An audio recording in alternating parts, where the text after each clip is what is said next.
যে গতকাল দুপুর থেকে আমাদের এই বর্জ্য সংগ্রহের কাজ শুরু হয়েছে। আপনারা জানেন ঢাকা শহরে বিভিন্ন জায়গায় সারাদিন কোরবানি হয়েছে, এমনকি সন্ধ্যাবেলাও হয়েছে। সেগুলোকে আমাদের রাত্র 12টা-1টা পর্যন্ত অপসারণ করতে যেয়ে সেগুলো পরবর্তী পর্যায়ে আর ট্রাক না থাকার কারণে বিভিন্ন অলিগলি থেকে বের করে মেন রাস্তার পাশে সেগুলো বর্জ্যগুলোকে একসাথে করা হয়েছে বিভিন্ন জায়গায়।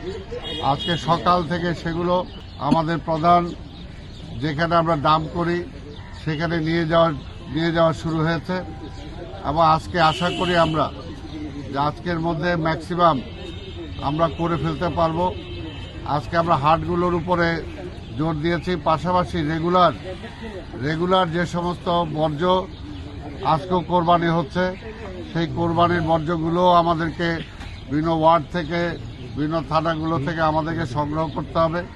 সেই ব্যাপারে আমাদের পরিচ্ছন্ন কর্মচারীরা সেখানে আছেন, কাজ করছেন।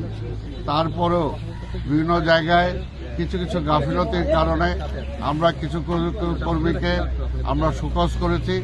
আমরা কোনো অবস্থাতেই দায়িত্ব অবহেলা আমরা সহ্য করব না। আমরা চাব যথাসময়ে যথা কাজ, যেটা আমরা বলেছি, মাননীয় প্রধানমন্ত্রী যেটা আমাদের নির্দেশ দিয়েছেন, আমরা সেটা পালন করার জন্য চেষ্টা করব।